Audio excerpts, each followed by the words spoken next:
Okay, we're going to continue on with our research methods.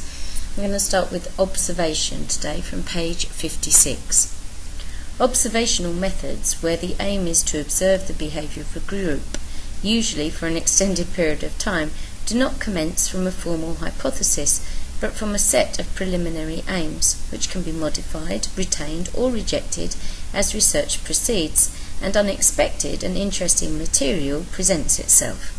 Okay, so when we're observing people, we may think we're going to see certain things happen, but in fact we may see something completely different, which makes us reassess what it is that we are asking, what it is we are looking for. Observation ranges from mere eavesdropping to participating in the activities of the people involved. As such, the holistic approach taken by observers, particularly participant observers, allows this method to make an important contribution to ethnography, the study of a way of life. Now, if you are eavesdropping on somebody, in a sense you are doing an observation, okay? You're listening into their conversation, and often when we eavesdrop we will hear things that are not expected, especially if we hear something about ourselves. Okay, now it's not a very ethical way of doing something. Should people know that you are listening into what they are saying, but of course if they know, then people will temper what it is that they are saying. They're not going to necessarily tell you something about yourself, but they may tell you things about somebody else that they think you may be interested in knowing things about. So we have to then consider whether certain forms of observation are better than others, so that we get a truer depiction of what is actually happening, because people are just being honest and talking freely without realizing that what they are saying is being listened to and analysed by somebody outside of the conversation. Okay, so let's look at that technically. This research may be covert or overt, participant or non-participant. Overt participant observation means that those being studied are aware of the true reason for the researcher's presence. This has the considerable disadvantage of ensuring that the subjects do not behave as they normally would, leading to behavioural changes such as factory workers increasing productivity as a response to increased interest in their work, and deviant gangs putting on extravagant displays to impress their willing audience.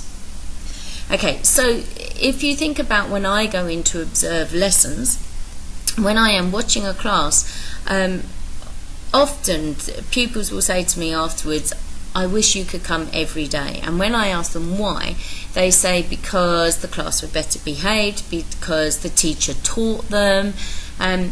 So although I'm doing observations to check on what is going on in class, obviously what I see isn't necessarily what happens every day. And by doing drop-ins, I may be able to get closer to that. But of course, people are going to behave differently because somebody else is in the classroom. Now, the best thing is when I can mix into the back of that class, the students are familiar with me and therefore they behave in their regular way. What is interesting as well is often, particularly in primary, the students will ask me whether I've written a good report about them.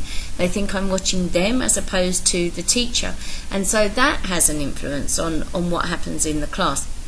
So all of this is very difficult. Here we're hearing that when you are participating and whoever you're observing knows you are, they need to know the reason behind it. Okay, sometimes teachers tell the children different things so that they behave in different ways, in primary particularly. In secondary, I think everybody knows what I'm doing. Alright. See, now I've lost my place. In covert observation, the researcher's true identity is unknown to the group throughout the research period. In participant observation, the researcher engages in the group's activities, while in non-participant observation they merely observe, aiming to play as little a part in the group's activities as possible. Covert participant observation, such as that undertaken by James Patrick in 1973, therefore involves the researcher secretly becoming part of a group and taking a full part in their lives. This has the advantage of being as close as possible to the natural behaviour of the group in their own environment, placing the researcher inside the group's value system and being part of their everyday behaviour. Where deviant groups are being observed, particularly those engaging in illegal activities, the covert presence of the observer is less likely to alter their behaviour than if the group knew they were being observed, although it may nevertheless be the case that this new member, no matter how hidden their identity may be, may nevertheless influence the group's behaviour. This can happen, for example, if the researcher is older, giving validity to a teenage group's behaviour. Lengthy engagement with a group over a period of months or years, for example, can also create the possibility that the observer over-identifies with the group and loses their objective approach to their research. Okay, so here we have covert participant observation, used particularly to kind of look at illegal behaviour, where the group think that the person who has joined them is just a new member to their group. Now, we all know that anybody joining a group can change the dynamics already. So even still, the introduction of this person can still change what is happening within the group. But this is a way of getting a more open and honest version of what's going on. However, of course, there are problems with this. If the person who joins the group starts to actually sympathise with what the group are doing, understand them better, then researcher bias is going to come into the results that they write down. The person can't be writing down everything that happens as it's happening, because then it would be obvious what they were doing. So this has to be recorded, or it has to be remembered later. So all of these things can prove problematic, and researcher bias can come into those things. Of course, the person also has to be the right type of age, right type of ethnicity, right type of gender, class, to be able to fit into that group as well. So all of these things can prove problematic. Overt participant observation, for example David Morley and Roger Silverstone, involves the researcher being known to the group and engaging in their activities. For many researchers, this approach is more ethically acceptable than covert observation, because there is no deception over their identity and purpose. Yes, there's a big problem. Once the person wants to come out of a covert participant observation, how do they do that? Do they reveal what they were doing to the group and therefore put themselves in danger potentially? Do they participate in illegal activities? Whereas in this form, the people know they're being observed, but the person doesn't participate in the things that they are doing. Okay, now this isn't going to happen so much with illegal activities, all right, because obviously people would be concerned about being watched in this. It is also less dangerous in that there is no chance of their hidden identity being discovered, and there is no expectation for them to engage in illegal behaviour. It also allows them, in their role as overt researchers, to ask questions concerning the group's activities. Declaring your identity and purpose, however, will immediately mean that the group will become conscious that an outsider has joined the group and may modify their behaviour accordingly. This immediately reduces the chance of observing the natural behaviour of the group. In covert non-participant observation, the researcher secretly observes the group without taking part in any of its activities, allowing them to achieve a certain detachment from the group and to remain objective towards them, though this form of research is close to spying. Overt non-participant observation, such as the well-known Hawthorne studies undertaken by Elton Mayo, involves the researcher being known to the group without taking part in their activities, removing the possibility of becoming engaged in criminal offences, as well as not requiring the researcher to have the same social characteristics as the group. It is also the form of observation furthest removed from placing the researcher inside the group's value system, where it is very likely that they will be highly conscious of the person watching them. Okay, I think all of this is fairly clear, yeah? Just a change between the different sorts of observations that can be done and how involved the person who is doing the research becomes within a group. Obviously, there are pros and cons to every type of observation that is done, but you have to look at the ethical side of this and the ethical issues that are involved, and you also have to look at what the conscience of the researcher tells them is the right thing to do.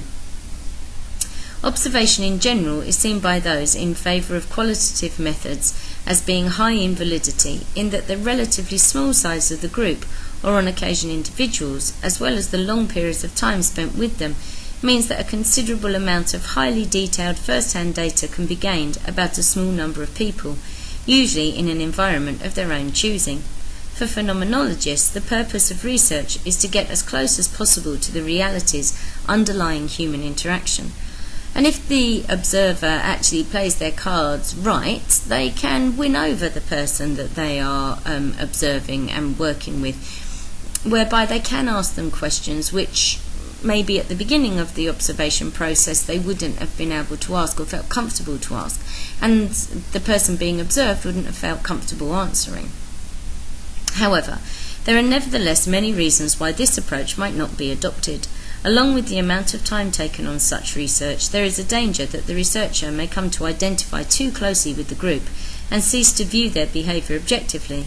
It can also be dangerous, especially for covert researchers, if their deception is uncovered, as well as risking disapproval of such methods from the wider public.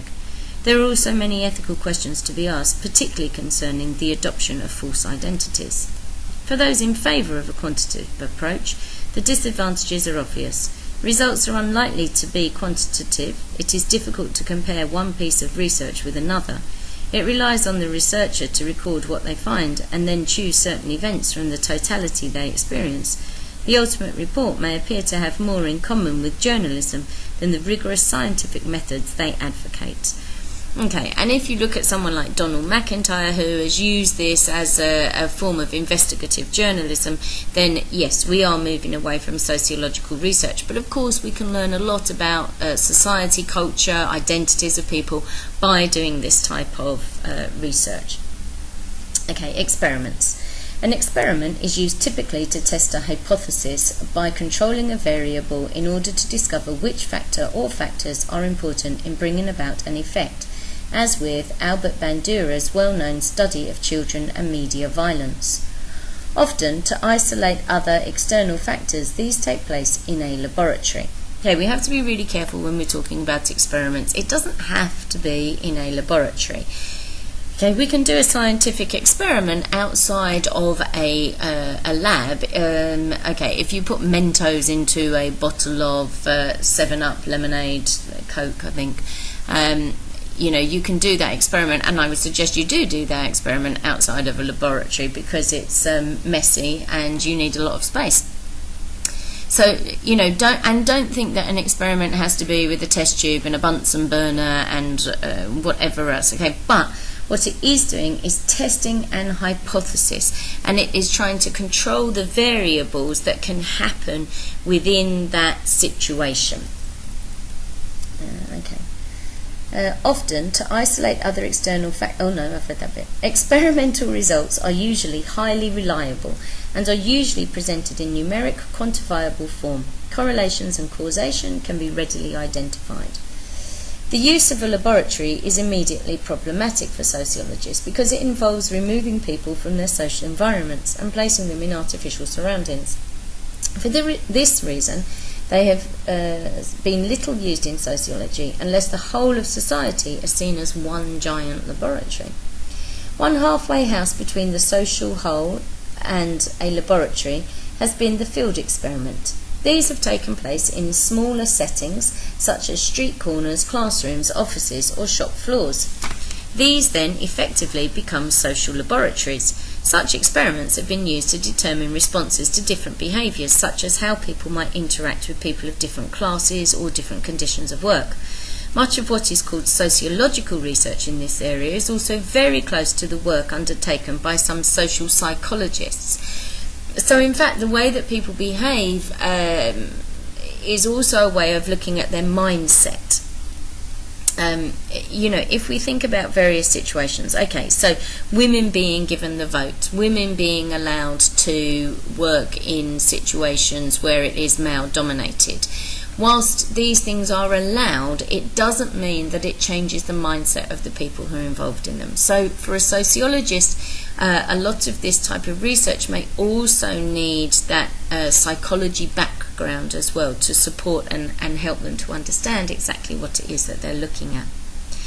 The value of such research has been questioned in terms of its validity. People will behave differently if they know they are part of an experiment. They will also respond differently to different experimenters, bringing factors such as class, ethnicity, gender, and age into account, experimenter bias. Important questions concerning the ethics of such research have also been asked. For example, whether subjects should know that they are taking part in an experiment. With, for example, Jane Elliott's work with primary school-aged children, discrimination was encouraged between the children according to the colour of their eyes, where blue-eyed and brown-eyed children were encouraged to treat each other as inferior. Although this research yielded interesting results about the effect of discrimination on school behaviour and performance, ethical problems exist around encouraging such behaviour in school children, as well as the role of the teacher in lying to them about the importance of eye colour. This work is recorded in the video The Eye of the Storm, which you should have a look at and see. So you can see from this that experiments again have major problems, and how ethical they are becomes a real issue. If you're asking people to lie, if you're asking people to behave in different ways, then all of that is bad, but not only that, you are asking them to behave in abnormal ways, so therefore you are losing all the validity of the research. Longitudinal studies. Longitudinal studies take place over time, often over intervals of many years, with the purpose of exploring long-term trends. Usually the same sample is used to monitor phenomena such as changing social attitudes, with the resulting data usually taking a quantitative form. Such samples can be determined by characteristics such as age, as with the Child and the Health Education Survey, or by family and school, as in the case of J.W.B. Douglas's The Home and the School. Some longitudinal research can yield qualitative data, as with some participant observation studies which have looked at groups over several years, examining, for example, the effects of ageing on delinquent youth behaviour, as with Parker in 1974. Longitudinal studies have many advantages for research. In this way, change over time within the same group can be explored, avoiding the view of research as a snapshot in time. They also allow a large number of variables to be considered. They are also seen as valid in that they overcome the need for respondents to rely on their own fallible memories. However, they can be problematic in that they make demands of the group researched to be available over long periods of time, during which the group's willingness to take part in the project may change, as happened with the television series 7 Up, or as with Douglas's research, which began with 5,362 children. Significant numbers may become difficult to trace in later years. There is also a strong risk that their attitude to the research may change as the group become more aware of how the research is being used and how they themselves appear in it. Now longitudinal studies are great because they do give us this perspective over time. However, obviously for a researcher it's very time consuming, it's also very expensive. You have to keep going back and finding these people. Now it may be that, their circumstances change, they move to different areas or to different countries even, and therefore how do you keep track of them? And the sociological trends that you may have been looking at may no longer actually be applicable to them. So say, for example, you're looking at the life of working class families, and in that intervening time, one of the children that you've looked at does very well at university, in education, goes to university, gets themselves what is considered to be a middle class or upper class job. How do you then track them, because their experience no longer fits with what it was that you were trying to research. So there are issues with longitudinal studies, and if you watch 7 Up, you will see that I've just watched 56 Up. Now 56 Up is very, very brief in the sense of the amount of children from the original 7 Up now aren't participating in this version. So we're only seeing a few of them from this early age up to 56. A lot of them now don't want to participate. They feel it's intrusive. It's made too many changes in their lives, and for some of them they don't like the way they appear on the TV, and therefore they don't want people to see them again. They don't want to be presented in this negative light. So there are issues again with longitudinal studies. Robert Winston is doing a longitudinal study about children in modern times, and again, it will be interesting to see how he will be able to sustain that as they get older and they can make their own decisions as to whether they want to participate or not. Okay, case studies. Case studies examine one phenomenon only, investigating it in depth. This can be a locality, an institution, a social group, or even an individual. The aim is to gain as detailed and comprehensive an understanding of that single phenomenon as possible.